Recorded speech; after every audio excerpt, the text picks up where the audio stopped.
श्री गणेशाय नमः। श्री सरस्वत्यै नमः। श्री गुरुभ्यो नमः। श्रुतिस्मृतिपुराणानामालयं करुणालयं नमामि भगवत्पाद शङ्करं लोकशङ्करं। शङ्करं शङ्कराचार्यं केशवं बादरायणं सूत्रभाष्यकृतौ वन्दे भगवन्तौ पुनः पुनः। ईश्वरो गुरुरात्मेति मूर्तिभेदविभागिने व्योमवद्व्याप्तदेहाय दक्षिणामूर्तये नमः।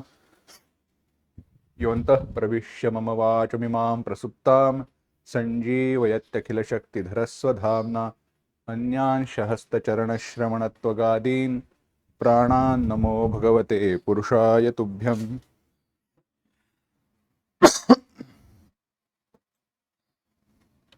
कल्याणानां निधानं कलिमलमथनं पावनं पावनानां पाथेयं यन्मुमुक्षोः सपरिपरपदप्राप्तये प्रस्थितस्य विश्रामस्थानमेकं कविवरवचसां जीवनं सज्जनानां बीजं धर्मद्रुमस्य प्रभवतु भवतां भूतये रामनाम। वर्णानामर्थसङ्घानां रसानां छन्दसामपि मङ्गलानां च कर्तारौ वन्दे वाणी विनायकौ भवानी शङ्करौ वन्दे श्रद्धा विश्वासरूपिणौ याभ्यां विना न पश्यन्ति सिद्धा स्वान्तस्थमीश्वरं वन्दे बोधमयं नित्यं गुरुं शङ्कररूपिणं यमाश्रितो हि वक्रोऽपि चन्द्रः सर्वत्र वन्द्यते सीतारामगुणग्राम पुण्यारण्यविहारिणौ वन्दे विशुद्धविज्ञानौ कवीश्वर कपीश्वरौ उद्भवस्थितिसंहारकारिणीं क्लेशहारिणीं सर्वश्रेयस्करीं सीतां नतोऽहं रामवल्लभाम्। उपस्थित सभी श्रद्धालु श्राद्धक श्रोताओं को वंदन।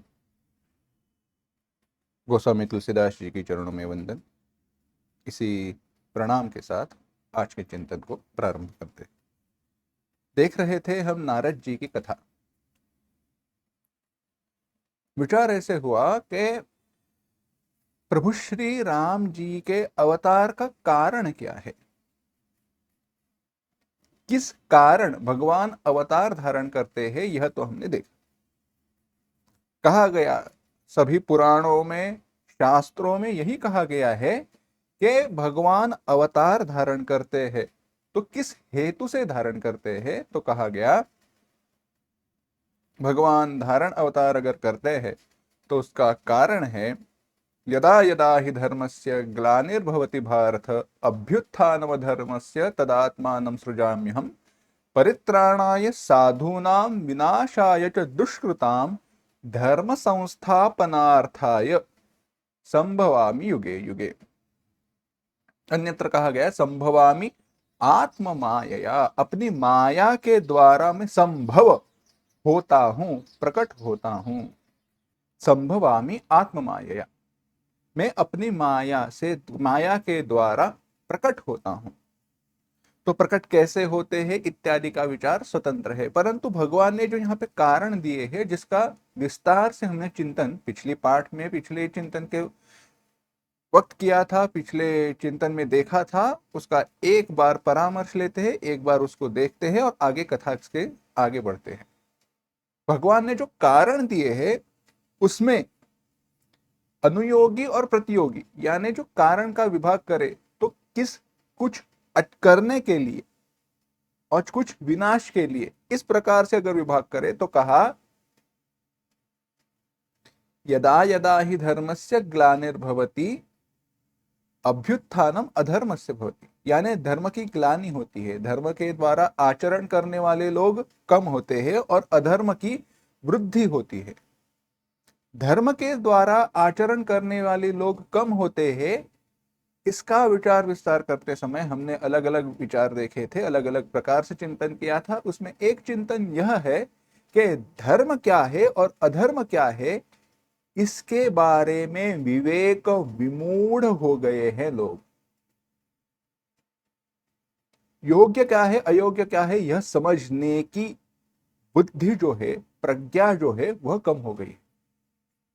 इसीलिए योग्य मार्ग वो सुनिश्चित नहीं कर पाते हैं और अधर्म की वृद्धि होती है। माने जो धर्म है अधर्म है, जो अधर्म है वही धर्म का पोशाक, धर्म के कपड़े परिधान करके आ जाता है तो लगता है वही धर्म है, तो अधर्म की वृद्धि होती है। अधर्म अच्छा लगता है इसलिए अधर्म की वृद्धि होती है।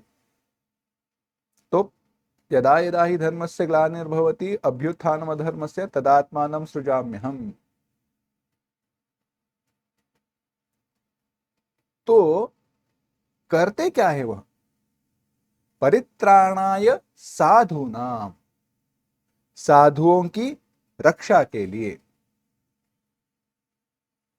साधुओं की रक्षा के लिए, साधुओं का रक्षण करना है। विनाशाय च दुष्कृताम, जो दुष्कर्मी लोग हैं उनका विनाश करने के लिए, और धर्म संस्थापनार्थाय, धर्म की संस्थापना करने के लिए।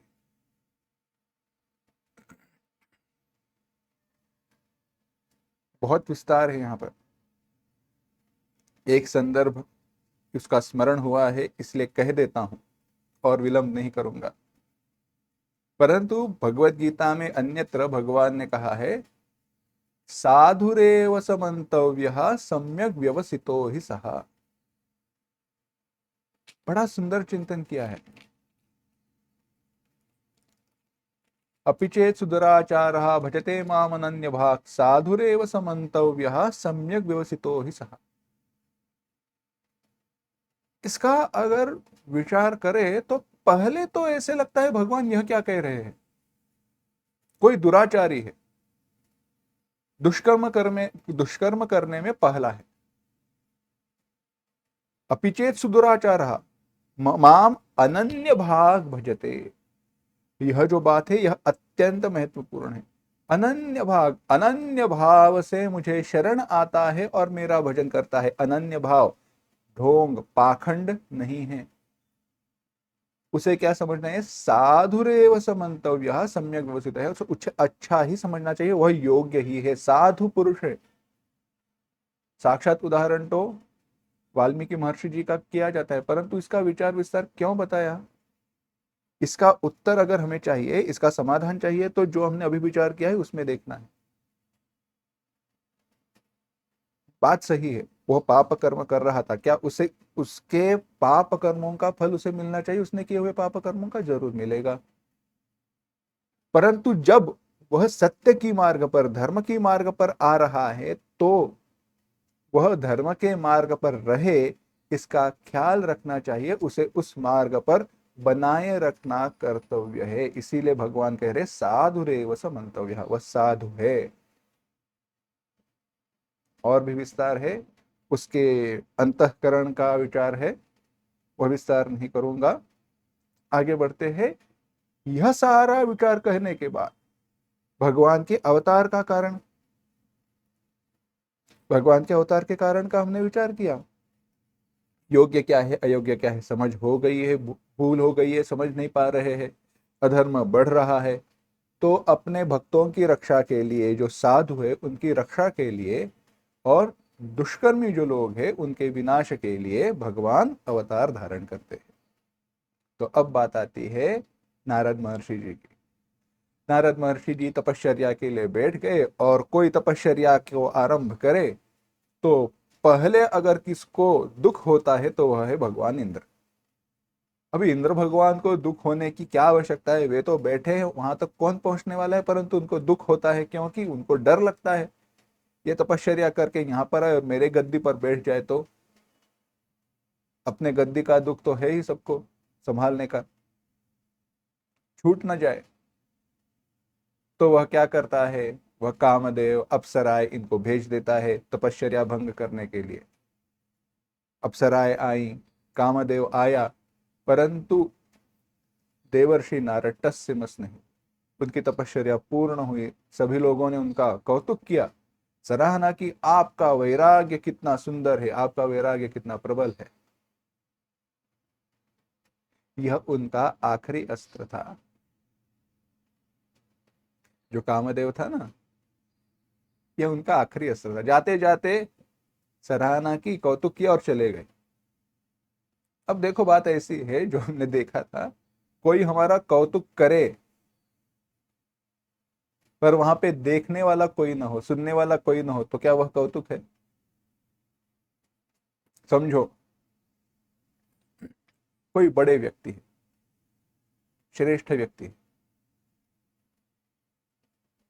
कोई, अगर उदाहरण ही लेना है तो कोई भी पीठ के आचार्य है, कोई साधु पुरुष है, उन्हें हम मिलने के लिए गए, उन्होंने हमारा कौतुक किया, बड़ा अच्छा है, अच्छी साधना चल रही है, परंतु वहां पे सुनने वाला कोई है नहीं, देखने वाला है नहीं। या कोई बिजनेसमैन है, समझो, वो बड़े बिजनेसमैन से मिले, उन्होंने कहा बहुत बहुत अच्छा बिजनेस कर रहे हो, बड़े हो जाओगे, सुनने वाला देखने वाला कोई नहीं है, तो क्या वह कौतुक है? नहीं। हमें लगता है हमारा कौतुक हुआ है ना, तो किसी को जाकर बताए, तब लोगों को पता चले हमारे बड़प्पन कितना है, हमारा क्या कहते हैं, हमारी प्रसिद्धि कितनी है, लोग कितना हमें मानना चाहिए, हमें लोगों ने, अभिमान आ जाता है, हमारा नाम हो जाए, पूछ हो जाए हमारी सब जगह पर। तो नारद जी के बारे में भी ऐसे ही हुआ। तपश्चर्या के लिए तो क्या लोगों में बैठे नहीं थे, कहीं गिरी कंदराओं में जाकर बैठे थे, तो वहां पे कौतुक किया गया, किसको पता चलने वाला है? तो वैराग्य का कौतुक हुआ है, अपने वैराग्य का वर्णन किसके सामने किया जाए? तो वैराग्य की मूर्ति कौन है? तो महादेव है। नारद जी महादेव जी के पास आए, महादेव जी क्या आपको पता है? महादेव जी मन ही मन हंसे, अरे वो न जाने ऐसी कौन सी बात है। महादेव जी ने आंखें खोलकर पूछा, बोलो नारद क्या हुआ? नारद जी ने कहा, ऐसी बात है, हम तपश्चर्या के लिए बैठे थे। अच्छा, बहुत अच्छा है, भगवान के लिए तपश्चर्या करनी चाहिए, नाम लेना चाहिए, समाधि में रहना चाहिए, बहुत अच्छा है नारद, क्या हुआ?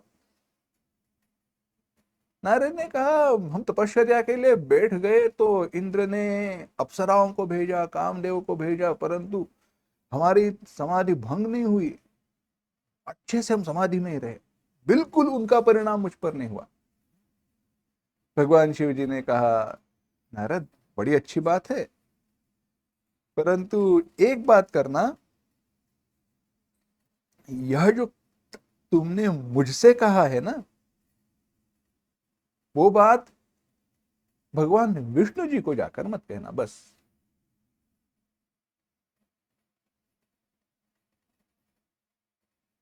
तो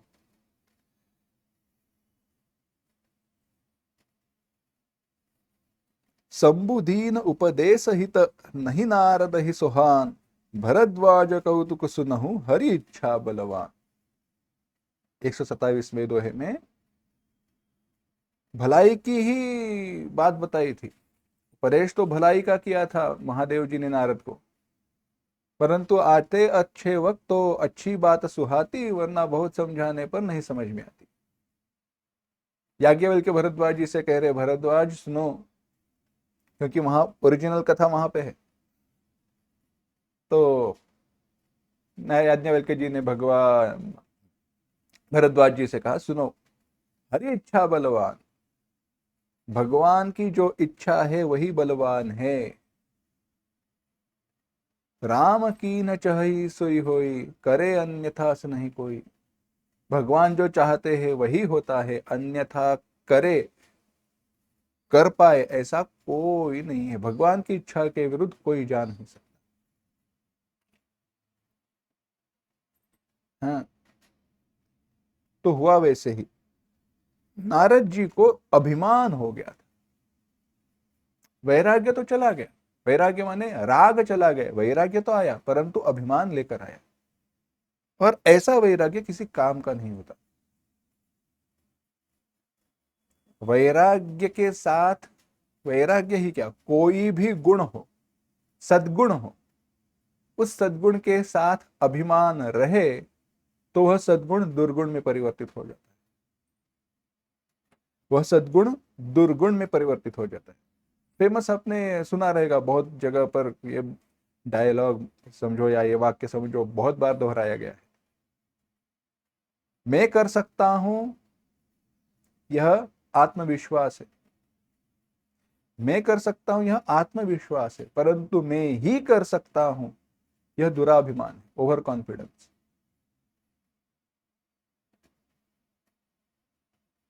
मैं साधना कर रहा हूं, मैं भगवान का भक्त हूं, अच्छी बात है, परंतु मेरे जैसी साधना कोई और नहीं करता, अभिमान हो गया। मैं आध्यात्मिक हूं, मैं आध्यात्मिक पुरुष हूं, सुबह शाम योगा करता हूं, भगवान का नाम लेता हूं, जाप करता हूं, अच्छी बात है, मेरे जैसा दूसरा है नहीं। अरे क्या लोग यहाँ वहां टीवी पर देखते रहते हैं, मूवी के लिए जाते हैं, कैसे लोग हैं? देखो मुझे मुझे देखो, न टीवी देखता हूँ, न यूट्यूब है, न इंस्टाग्राम है, न रील्स है, न ये है न वो है, घर पे बैठे रहता हूँ, नाम लेता हूँ, करता हूँ। अभिमान है, कैसा अभिमान? अरे साधना करे तो अभिमान चला जाना चाहिए। अभिमान रह गया और भक्त के हृदय में अभिमान हो, भगवान को अच्छा नहीं लगता। हुआ वैसे ही, चले गए कहां पर? जहां पर शेषशाही भगवान सोए हुए थे, गए भगवान के सामने अपना कौतुक किया, भगवान ने समझ लिया, अच्छा है, बहुत अच्छा है नारद, ठीक है। नारद जी वहां से चले गए। चले गए तो भगवान ने अपनी माया रची। जब माया रची तो वहां पर एक राज्य निर्माण हुआ। वहां पर एक राजा था, राजकन्या थी। राजकन्या तो अत्यंत सुंदर थी। अरे भगवान ने रची हुई माया है तो और कितनी सुंदर नहीं हो सकती? होगी ही ना सुंदर। उसका सौंदर्य तो मोहिनी से भी अत्यंत बढ़कर था, उसके जैसा सुंदर कोई था ही नहीं। नारद जी मोहित हुए, हृदय में काम प्रकट हुआ और विचार किया, अगर मेरा ब्याह होना है, विवाह करूंगा तो इसी से। अब विचार कीजिए, नारद जी जैसे भगवान, देवर्षि नारद जैसे ब्रह्मचारी, बाल ब्रह्मचारी, भगवान के जो भक्त है, उनके हृदय में ऐसा भाव प्रकट होने का कारण क्या है ना? क्या है कारण? वैसे तो कोई आवश्यकता है नहीं, परंतु बात ऐसी है, संस्कार जो होते हैं ना, जब तक वह निशेष नष्ट नहीं होते, तब तक वे बड़ा परेशान करते ही है, परेशान करेंगे ही। संस्कारों की बात कैसी है देखो, एक बड़ी सुंदर कथा है। एक महात्मा थे, साधु पुरुष थे। लोगों को पता था कैसे महात्मा है, भक्ति थी लोगों की। वे गांव के बाहर रहा करते थे, जाकर नदी पर स्नान करना, भगवान का नाम लेना, कुछ दो चार घरों में भिक्षा मांगकर भोजन कर लेना, अन्न ग्रहण कर लेना, ऐसा उनका दिनक्रम था। कोई अगर आए प्रश्न पूछे तो उनके प्रश्नों का समाधान करना, बाकी भगवत चिंतन में रहना, यही उनका दिनक्रम था। परंतु एक दिन बात हुई ऐसे, वे दोपहर का समय था, नदी से संध्यादिक आहनिक जो दिन के हैं दोपहर के, वे सारे समाप्त करके लौट कर आ रहे थे। लौट कर आ रहे थे तो गांव के बीच वाले जो रास्ता था, मुख्य रास्ता था, वहां से जा रहे थे। जा रहे थे तो वहां पे एक बारात आई, शादी की बारात थी। अब बारात आई तो लोग नाच रहे थे, जा रहे थे, और बारात तो पता है कितनी तेजी से जा रही जाती है। अब करे तो क्या करे, घूम कर जाए तो कहां से जाए? महात्मा वहीं पर खड़े रहे, भगवान का नाम ले रहे थे, सामने देख रहे थे। लोग नाच रहे हैं, घोड़ा है, घोड़े पे वर को बिठाया है, आजू बाजू में लोग हैं, फूल, हल्दी, गुलाल, ये सारे बिखर फेंके जा रहे हैं, नगाड़े बज रहे हैं, शहनाई बज रही है, वहीं पे रहे। बारात आगे बढ़ गई, ये अपने रास्ते से आगे चल गए। भोजन किया, गांव के बाहर आए जहां पे वो रहा करते थे, भोजन किया और सो गए। सो गए तो हुई बात ऐसे, सपना दिखा। सपना क्या दिखा? सपने में वही बारात दिखी जो उन्होंने देखी थी, क्योंकि सपना तो वही है जो हमने पूर्व में देखा हुआ रहता है। जो हमने कभी देखा नहीं उसका सपना दिखता नहीं, और जो हमने पहले कभी भी नहीं देखा अगर वह बात सोने के बाद दिखाई दे तो उसे सपना नहीं कह सकते। तो सपने में जो हमने पूर्व अनुभूत वस्तु है उसी का ज्ञान होता है, वही दिखाई देता है। तो पूर्व में अभी उन्होंने जिसका अनुभव किया था तो वो बारात दिखाई दी। परंतु सपने की बात ऐसी रहती है ना, सपना हमारा मन निर्माण करता है, तो हमारे मन में जो वासना है ना वो वहां पे प्रकट होती है, सुप्त वासना है।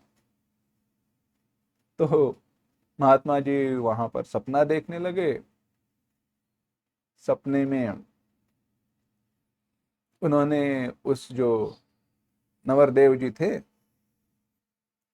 वर था, उसके जगह पर अपने आप को देखा। घोड़े पर बैठे हैं, लोग नाच रहे हैं, कौतुक हो रहा है। और अब आगे क्या कहे। बारात पहुंची शादी के जगह पर, विवाह मंडप तक पहुंच गई, उनका विवाह हो गया, गृहस्थाश्रम शुरू हुआ, बच्चा हुआ। तो पत्नी ने कहा, ऐसे क्या यहाँ पे पास सो रहे हो, ये छोटा बच्चा ये कहाँ पर सोएगा, जरा वहां पर उधर जाकर सो जाओ। किसको? तो वो थोड़े हिले, दूर जाकर सोए। लगा इतना ही क्या सो रहे, दूसरा बच्चा ये कहां पर सोएगा। और थोड़ा खिसको, और थोड़े बाजू में हुए। अरे दो बच्चे, तीन बच्चे, आपको कुछ समझता है या नहीं, ये तीसरा। इसलिए और खिसके तो बाजू में ही एक छोटी सी बावड़ी थी, कुआं था एक, सूखा था, ज्यादा गहरा नहीं था, परंतु उसमें गिर गए। गिर गए तो जोर से चिल्लाए, ये चिल्लाए तो आजू बाजू में खेत में काम करने वाले लोग थे, चिल्लाते हुए आए, अरे बाबा गिर गए, बाबा गिर गए। दौड़ते हुए आए, उन्होंने इस महात्मा को बाहर निकाला। पूछा, महात्मा जी क्या हुआ, कैसे? तो महात्मा जी ने कहानी बताई। महा... लोगों ने कहा, महात्मा जी आप भी ना, सपने में शादी हुई तो यहाँ पे कुएं में गिर गए। महात्मा ने कहा, यही तो भगवान की कृपा है। सपने में शादी हुई और यहाँ पे कुएं में गिर गए। अगर सचमुच में इस जागृत अवस्था में हमारी शादी हो जाती तो ना जाने कहाँ गिर जाते, कौन सी कुएं में गिर जाते। यही बात है वासनाओं की। कामदेव जब आया था, उसने जो माया रची थी उसके संस्कार शेष रह गए। उस समय सत्व की वृद्धि थी, सत्व प्रबल था उनके हृदय में, देवर्षि नारद जी के हृदय में सत्व गुण प्रबल था। इसलिए वह कामदेव जी के द्वारा रचित जो माया थी वो परिणाम नहीं कर पाई। परंतु जब अहंकार हृदय में आ गया ना, तब वह सत्व गुण की क्षमता, सत्व गुण की शक्ति धीरे धीरे क्षीण होते गई, कम होते गई। रजोगुण बढ़ गया, क्योंकि अभिमान तो रजोगुण के प्रभाव में ही जिएगा। रजोगुण बढ़ गया। और उस रजोगुण की प्रभाव के कारण जब उन्होंने उस राजकन्या को, उस राजमहल को, उस भगवान के द्वारा रचित माया को देखा, तो वे भूल गए अपना वैराग्य। उनके मन में आया नहीं, अगर विवाह होना है तो इसी राजकन्या से होना है। दौड़कर आए भगवान विष्णु जी के पास। भगवान के पास है, भगवान प्रणाम। भगवान ने कहा, नारद जी अरे जल्दी लौटाए, क्या हुआ? भगवान, आज तक आपसे कुछ मांगा नहीं है। भगवान कहे, न मांगे सब कुछ ले जाते हो, आज क्या बात है? भगवान, अब क्या बताए, मैं आपका तो लाडला भक्त हूं। नारद, हाँ बात तो सही है, परंतु आपने कभी यह सोचा है, मेरा बेटा इतना बड़ा हो गया, इसका विवाह करना चाहिए? नारद, मैंने तो कभी ये सोचा ही नहीं था, ध्यान में ही नहीं आया, बताओ क्या हुआ? अब यह रचित कथा है, हाँ, थोड़ा मसाला मैं अपने आप से डाल रहा हूं, मरा मानस में ऐसा संवाद नहीं है। परंतु नारद जी ने कहा, नहीं नारद, ऐसे है कि स्वयंवर वहां पे होने वाला है, मुझे उस राजकन्या के साथ विवाह करना, तो अब क्या करें? भगवान ने कहा, अब तुम ही बताओ। भगवान से नारद जी ने कहा, मुझे आप जैसा रूप दे दो, जही विधि नाथ होई हित मोरा, करहु सो बेगी दास में तोरा, निज माया बल देख विशाला, ही हंसी बोले दीन दयाला।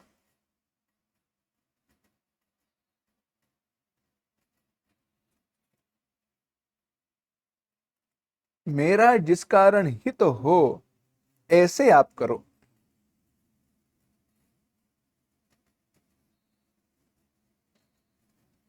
तो भगवान ने भी कहा,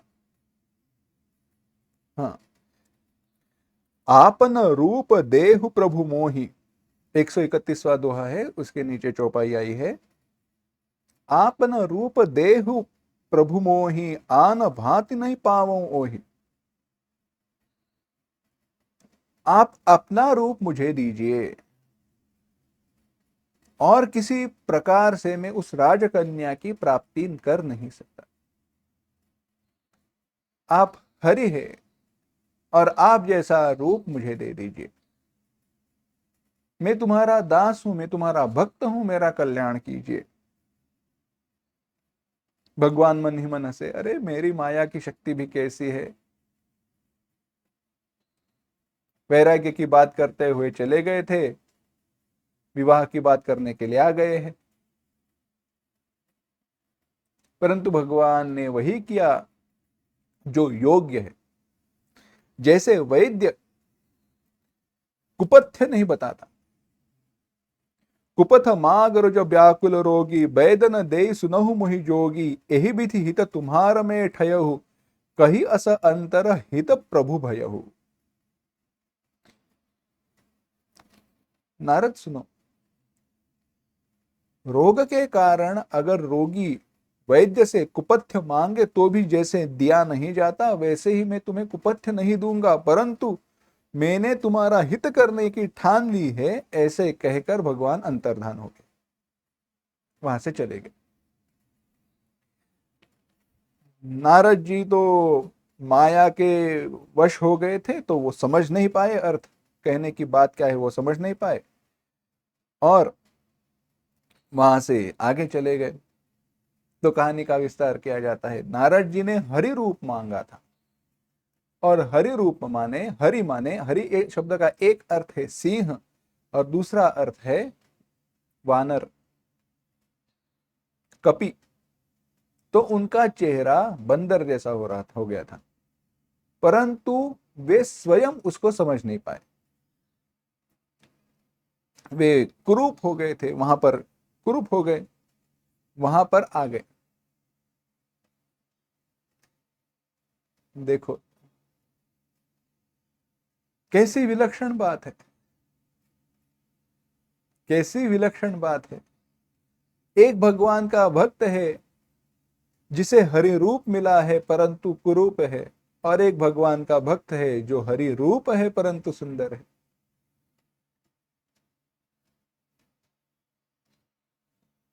कौन है? हनुमान जी। रूप तो वानर का है, बंदर का है, परंतु सुंदर है। और यहां पर नारद जी का वर्णन भी आया, हरि रूप लिया है परंतु कुरूप है। भेद क्या है? एक जगह पर काम है और एक जगह पर भक्ति है, बस। जहां पर भक्ति है वहां पर कुरूपता भी सुंदरता धारण करती है, और जहां पर काम है वहां पर सुंदरता भी कुरूपता धारण करती है। नारद जी वहां पर स्वयंवर की जगह पर जहां पहुंचे, लोगों ने देखा, अरे कितनी सुंदर है। सारे माया के वश, भगवान की ही तो माया थी, परंतु वहां पर दो लोग थे जो शिवगण थे, जो ब्राह्मण वेश धारण करके आए थे। उन्होंने सारी लीला देख ली। वे वहीं पर जा बैठे जहां पर नारद जी बैठे, और वे नारद जी की मौज लेने लगे, नारद जी का मजाक उड़ाने लगे। 133वां जो दोहा है वहां से लेकर आगे पढ़ते हैं। रहे तहां दुई रुद्रगण, ते जानहि सब भेव। विप्रवेश देखत फिरहि, परम कौतुकी तेउ। सियावर रामचंद्र की जय। जहि समाज बैठे मुनि जाई, हृदय रूप अहमिति अधिकाई। तहाँ बैठे महेश गण दो, विप्रवेश गति लखई न को। करहि कूटि नारद ही सुनाई, नीक दीन हरि सुंदरताई। रीझहि राजकुंवरि छवि देखी, इन्हि बारिहि हरि जानि विशेषी। मुनि मोह मन हाथ पराए, हस शंभुगन अति सछुपाए। जदपि सुनहि मुनि अटपटि बानी, समुझ न परई बुद्धि भ्रम सानि। काहु न लखा सुचरित विशेषा, सो स्वरूप नृप कन्या देखा। मरकट बदन भयंकर देहि, देखत हृदय क्रोध भातेहि। सखी संग लय कुंवरि तब, चले जनु राज मराल। देखत फिरहि महीप सब, कर सरोज जयमाल। सियावर रामचंद्र की जय। जहि दिस बैठे नारद फूली, सो दिस तेहि न बिलो की भूली। पुनि पुनि मुनि उकसहि अलुकाहि, अकुलाहि देखी दसाहर गण मुसुकाहि।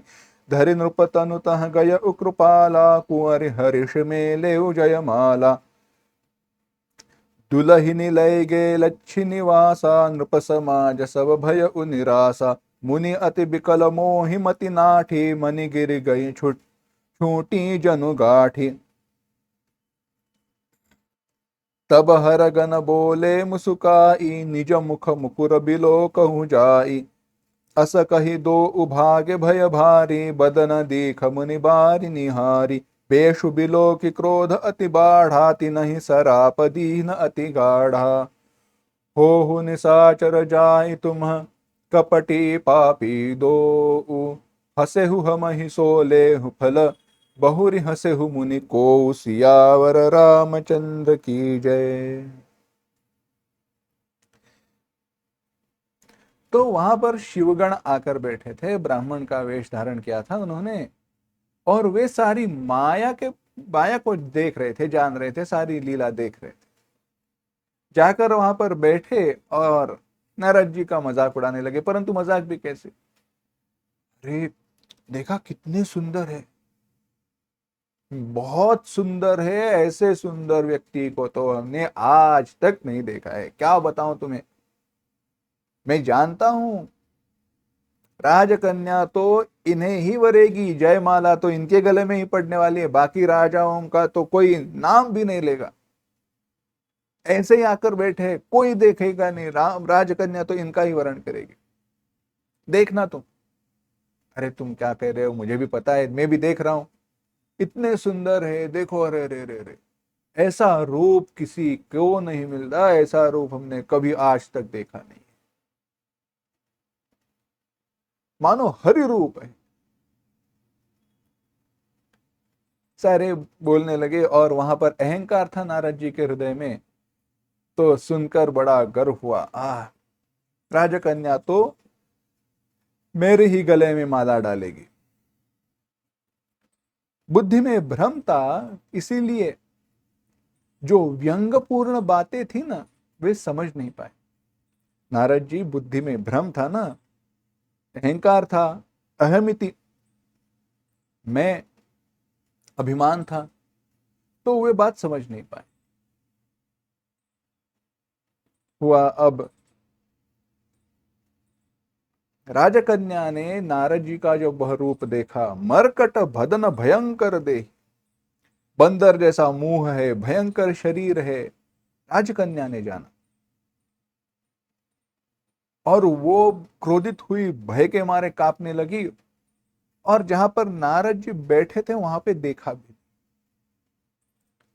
हाथ में जलम जयमाला, कमलों की जो माला थी वो लेकर आई थी, और मानो राजहंसिनी की तरह चल रही थी और दूसरी जगह पर जाने लगी। जहां पर नारद जी बैठे थे वहां पर उसने देखा भी नहीं।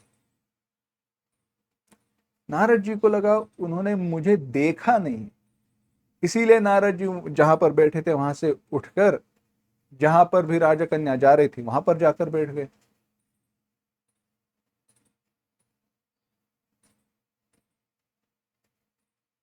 राजकन्या फिर से मुड़ जाती, दूसरी जगह पर चली जाती।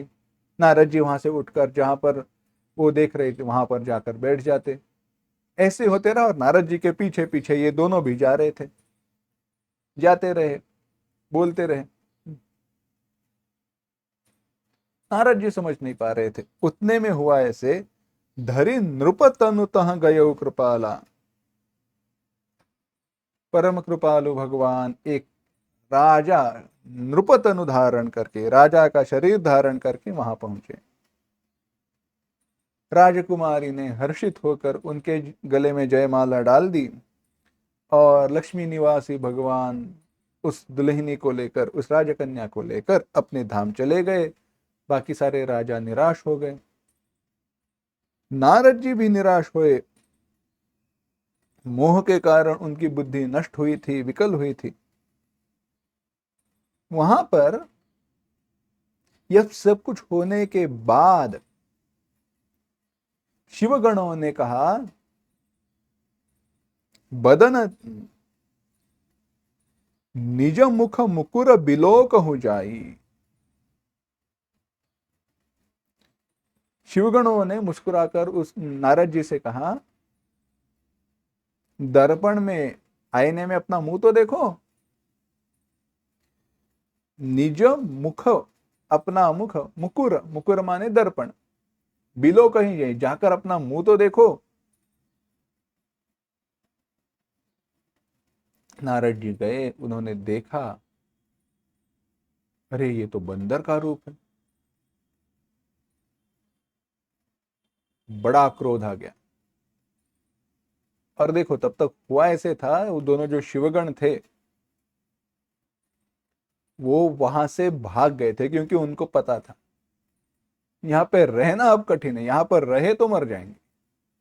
भागे वहां से।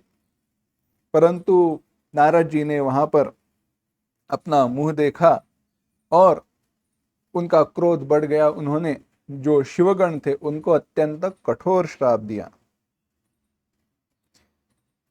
तिनहि सराप दीन अति गाढ़ा, श्राप दिया, तुम कपटी और पापी, तुम दोनों राक्षस हो जाओगे। तुम्हारी हंसी का फल चखो, तुमने मेरा मजाक उड़ाया था, अब उसका फल भुगतो, तुम दोनों राक्षस हो जाओगे। और बाद में कभी किसी भी मुनि को आप हंसोगे नहीं, उनका अपमान करोगे नहीं। फिर से उन्होंने दर्पण में देखा, अपने प्रतिबिंब को देखा। नारद जी का अपना जो पूर्व का, देवर्षि नारद जी का अपना जो रूप था वह उन्हें प्राप्त हुआ था। उनका समाधान नहीं हुआ, क्योंकि इसका कारण थे भगवान। उन्होंने ठान लिया, जिन भगवान ने मुझे हरि रूप दिया है उनसे जाकर पूछना ही। तुरंत वे भगवान के पास चले गए। कमलापति भगवान, भगवान विष्णु वहां पर थे, वहां पर चले गए। देह उश्राप की मरयहु जाई, जगत मोरी उपहास कराई, बीच ही पंथ मिले दनुजारी, संगरमा सोई राजकुमारी। जहां पर भगवान है वहां पर वे जा रहे थे। उन्होंने सोचा कि या तो मैं श्राप दे दूंगा या प्राण छोड़ दूंगा। जगत में मेरी हंसी हो गई, मेरा अपमान हो गया।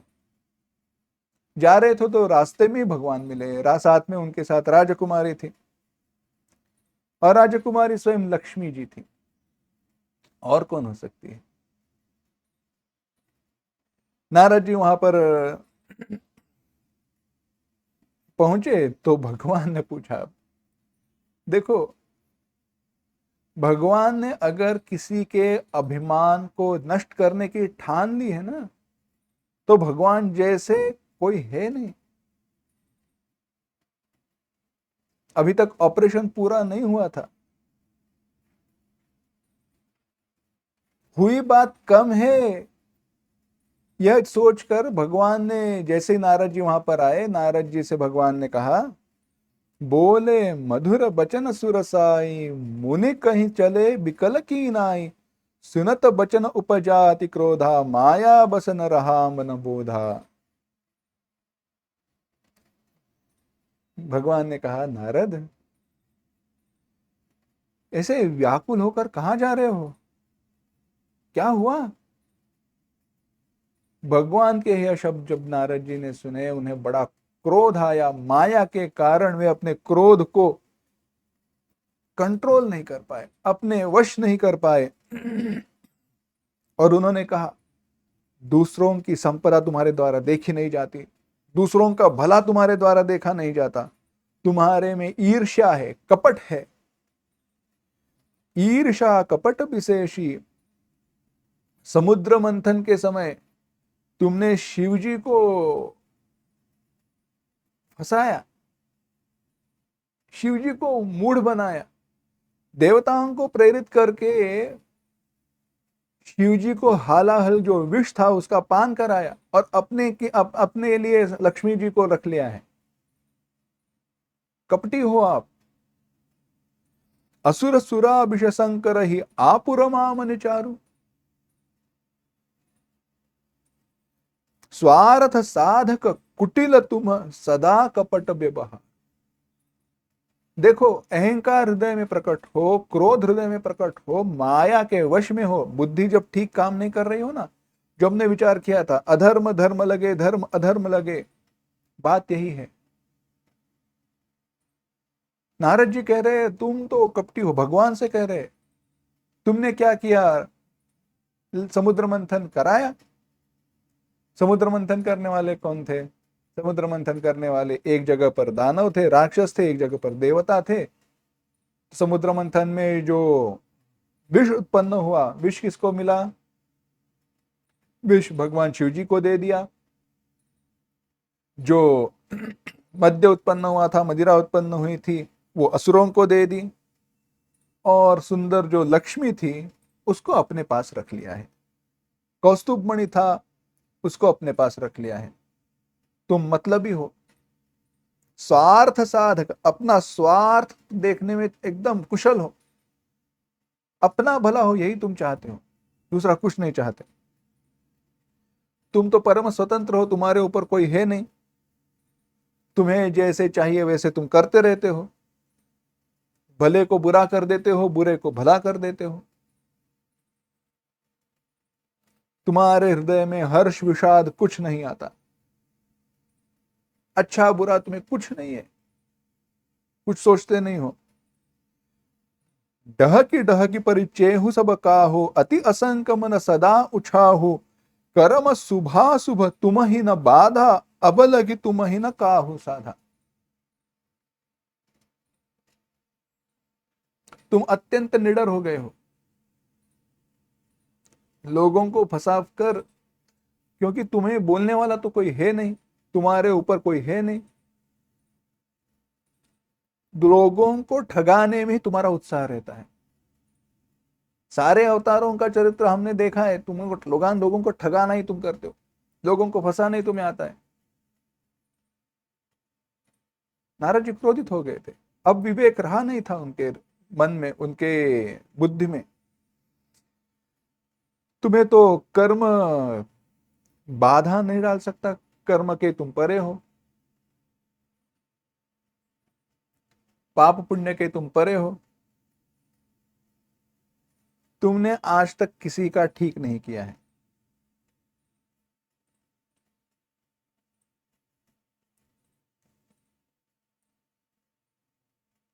अब इसीलिए मैं तुम्हें श्राप देता हूं। भले भवन अब बायन दीन्हा, पाव हुगे फल आप न कीन्हा, बचहु मोहि जवनी धरि देहा, सोई तनु धरहु श्राप मम एहा। कपि आकृति तुम कीन हमारी, करि हहि कीस सहाय तुम्हारी, मम अपकार कीन तुम भारी, नारी बिरहि तुम होय दुखारी, श्राप शीस धरि हरषिहिय, प्रभु बहु बिनती कीनी, निज माया के प्रबलता, करश कृपा निधि लीनी। इतना सब कुछ होने के बाद भी भगवान शांत रहे। नारद जी वहां पर क्रोधित हुए, उन्होंने कहा तुमने जो कुछ भी किया है अच्छा नहीं किया है, इसीलिए तुमने जो किया है उसका फल मैं तुम्हें दूंगा, वो तुम अवश्य पाओगे। जिस शरीर को धारण करके तुमने मुझे फंसाया है, जिस शरीर को धारण करके तुमने मुझे फंसाया है, क्योंकि वहां पर भगवान ने राजा का रूप धारण किया था, नृप तनु, नर तनु।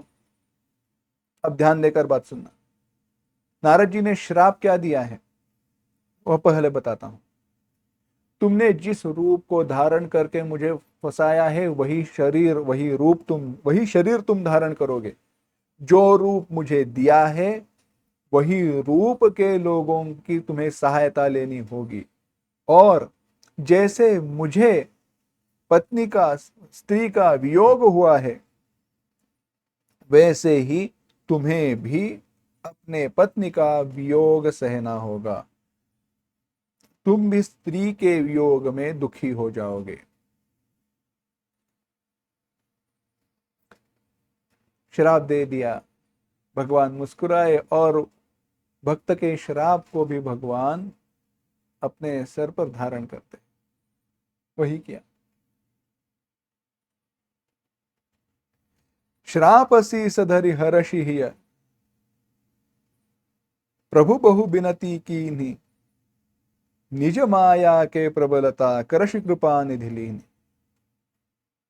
नारद जी माया के बस में थे, माया के प्रभाव में थे। उन्होंने दिया हुआ श्राप जो है भगवान ने सिर पर धारण किया, नारद जी की विनती की और अपनी माया को आकर्षित कर लिया, अपनी माया को अपने आप में समेट लिया।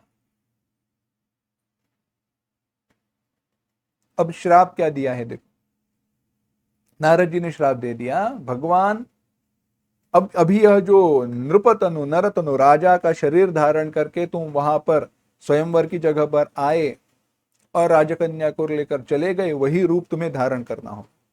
इसीलिए प्रभु श्री राम जी का जो जन्म हुआ, प्रभु श्री राम जी का अवतार जो हुआ नृपतनु, राजा का शरीर धारण करके नरदेह में। तुम्हें भी स्त्री के वियोग को सहना होगा, दुख भी सहना होगा।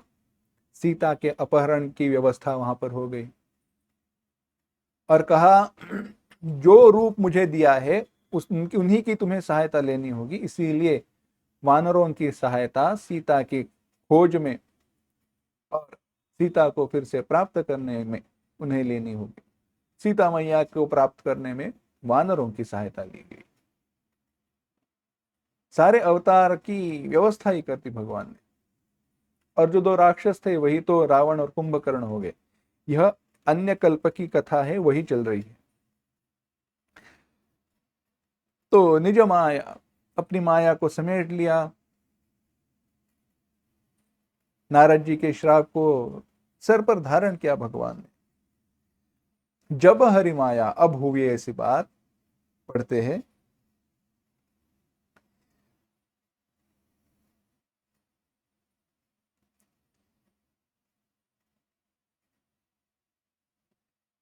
137वां जो दोहा है वहां से लेकर 139वें दोहे तक एक साथ पढ़ते हैं।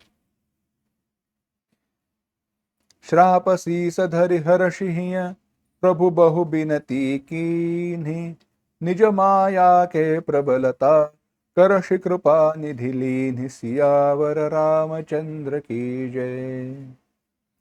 जब हरि माया दूर निवारी, नहीं तह रमान राजकुमारी, तब मुनि अति सभीत हरि चरना, कहे पाही प्रणतारति हरना। मृषाहो उमम श्राप कृपाला, मम इच्छा कह दीन दयाला। मैं दुर्बचन कहे बहु तेरे, कह मुनि पाप मिटहि किमि मेरै। जपहु जाई शंकर सतनामा, हो इहि हृदय तुरत विश्रामा। को नहीं शिव समान प्रिय मोरे, असि परतीत तजहु जनि भोरे। जहि पर कृपा न करहि पुरारी, सो न पाव मुनि भगति हमारी। अस उर धरि महि बिचरहु जाई, अब न तुमहि माया निअराई। बहु विधि मुनि प्रबोधि प्रभु तब भय, बहु विधि मुनि प्रबोधि प्रभु तब भय अंतरधान। सत्यलोक नारद चले, करत राम गुण गान, सियावर रामचंद्र की जय। हर गन मुनि जात पथ देखी, विगत मोह मन हर्ष विशेषी। अति सभीत नारद पहि आए, गहि पद आरत बचन सुनाए। हर गन हमन विप मुनि राया, बड़ अपराध कीन फल पाया। श्राप अनुग्रह करहु कृपाला, बोले नारद दीन दयाला। निशिचर जाई हो तुम दो, वैभव विपुल तेज बल हो। भुज बल विश्वजितब तुम जहि आ, धरि हहि विष्णु मनुज तनु तहिया। समर मरन हरि हाथ तुम्हारा, होयहु मुकुतन पुनि संसारा। चले जुगल मुनि पद सिर नाई, भये निसाचर काल ही पाई। एक कल्प ही हेतु प्रभु लीन मनुज अवतार। सुर रंजन सज्जन सुखद हरिभंजन भुवि भार। सियावर रामचंद्र की जय। तो जब माया को समेट लिया तो ना वहां पर राजकन्या थी, ना लक्ष्मी जी थी, ना कोई था, ना कुछ था। तब नारद जी को समझ में आया मेरे द्वारा कितना बड़ा अपराध हुआ है। दौड़ कर गए और भगवान के चरणों को पकड़ लिया और कहा मेरी रक्षा कीजिए भगवान, मेरे द्वारा बड़ा अपराध हुआ है। भगवान मेरा जो श्राप है वह मिथ्या हो जाए। दीनों पर दया करने वाले भगवान हो, मुझे बताओ यह जो मैंने श्राप दिया है उसका जो मेरा जो अपराध हुआ है उससे कोई तो हल बताओ, उसके सिवा मैं आपके चरणों को छोड़ूंगा। मैंने आपको खोटा कहा, मैं पापी हूं। मैं दुर्वचन कहे बहु तेरे, मैंने बहुत से दुर्वचन आपको कहे हैं। मैंने आपका अपराध किया है। मेरे पाप कैसे मिटेंगे बताओ बस। भगवान ने नारद को समझाया, नारद चिंता मत करो, यह माया थी, यह मेरी ही व्यवस्था थी। परंतु तुम्हारे द्वारा जो अपराध हुआ है तो एक ही करना, जपहु जाय शंकर सतनाम। शंकर जी के जो 100 नाम है उनका जाप करो, उससे तुम्हें हृदय में शांति मिलेगी। शिवजी के समान मुझे दूसरा कोई प्रिय है नहीं, इस विश्वास को भूल कर भी न छोड़ना, उनका नाम जपना। जिस पर शिवजी कृपा नहीं करते उसे मेरी कृपा प्राप्त नहीं होती, वह मेरी भक्ति नहीं पाता। ऐसा विचार करके भूमि पर जाकर, पृथ्वी पर जाकर विचरण करो। अब मेरी कृपा के कारण माया तुम्हारे निकट नहीं आएगी। अभिमान का जो भक्त पर होने वाला परिणाम है, भक्ति पर होने वाला परिणाम है, वह अनुभव करके देवर्षि नारद जी का अभिमान नष्ट हो गया, चूर हो गया। अरे जिस अभिमान के कारण मैं भगवान के भक्ति को भूल गया, भगवान को श्राप दिया, भगवान को दुर्वचन कहे, वह अभिमान मुझे अभी कभी न छुए। यह दृढ़ भाव हृदय में निर्माण हुआ। यही परिणाम है। अभिमान बिल्कुल नहीं रहना चाहिए भक्त के हृदय में। अभिमान चला गया। यहां पर बड़ा सुंदर विचार बताया गया है।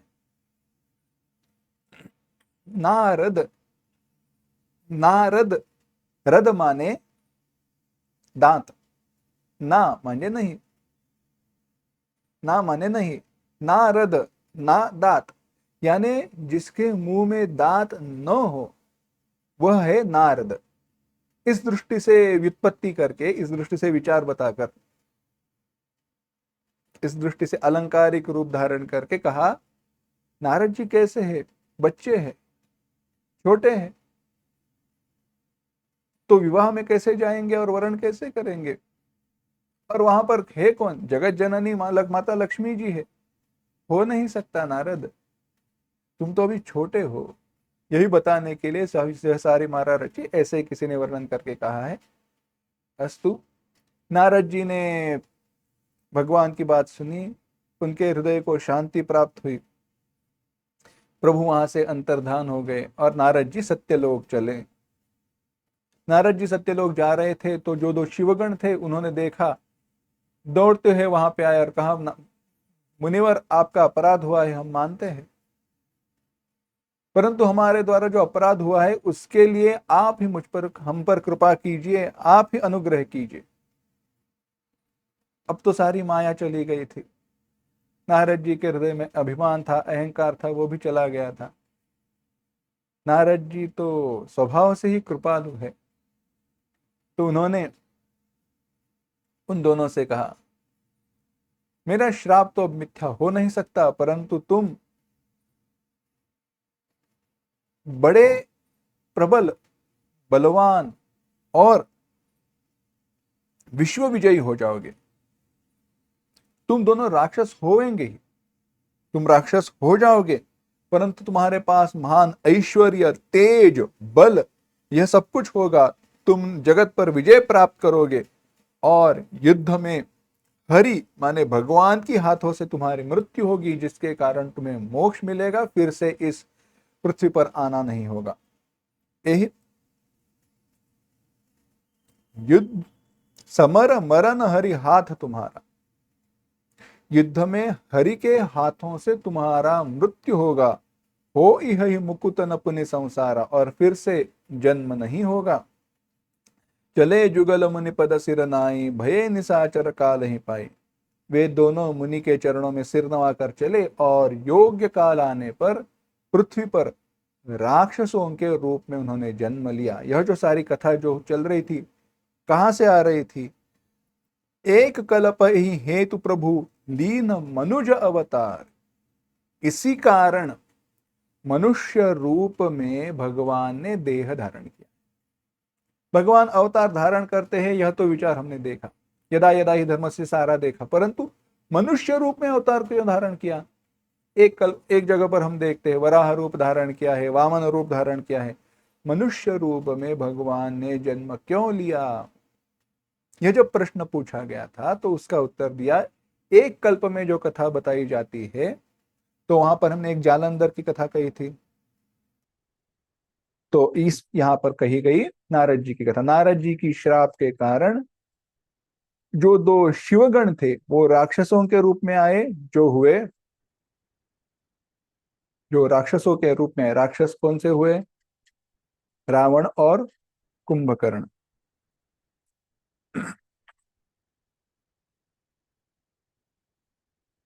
और आगे यह कथा आती है। ऐसे अलौकिक भगवान के कर्म हैं, जन्म है। हरि अनंत हरि कथा कथा अनंता, कह ही सुन ही बहु विधि सब संता। रामचंद्र के चरित सुहाए, कलप कोटि लगी जाय न जाए। भगवान की कथा, श्री हरि अनंत है और उनकी कथा अनंत है, माफ करना। तो हरि अनंत हरि कथा अनंता, कहीं सुनहि बहु विधि सब संता। हरि अनंत है और उनकी कथा अनंत है, और भिन्न भिन्न प्रकार से, अनेक प्रकार से संत लोग उसको कहते हैं, सुनते हैं। कल्प कोटि लगी जाहि न गाय। कल्प कोटि अगर गाया जाए प्रभु श्री राम जी का चरित्र फिर भी वह कम है। यह प्रसंग में कहा भवानी। अब शिव जी और भवानी माने पार्वती जी उनके संवाद की तरफ आते हैं। यह प्रसंग में कहा भवानी, हरि माया मोह ही मुनि ज्ञानी, प्रभु कौतुकी प्रणत हितकारी, सेवत सुलभ सकल दुखहारी। मुनि भी माया के भगवान से मोहित हो जाते हैं। हे पार्वती, मैंने यह बात बताने के लिए इस प्रसंग को इसके लिए कहा कि ज्ञानी मुनि भी भगवान की माया से मोहित हो जाते हैं, और भगवान तो शरणागत का हित करने वाले हैं। सुर नर मुनि को नाही, सुर नर मुनि को नाही जही, न मोह माया प्रबल, सो अस विचारि मन माही, भजिय महामायापति। देवता, मनुष्य और मुनियों में ऐसा कोई नहीं है जो जिसे भगवान की महावती माया मोहित न कर दे। सारे मोहित हो जाएंगे। ऐसा विचार करके भगवान का भजन करना चाहिए। इसी प्रकार से एक भगवान के अवतार का कारण बताया, दूसरा जो है वह बताएंगे, परंतु इसका चिंतन हम अगली बार करेंगे। ओम असतो मा सद्गमय, तमसो मा ज्योतिर्गमय, मृत्योर्मा अमृतंगमय। ओम शांति शांति शांति। हरि ओम। श्री गुरुभ्यो नमः। हरि ओम।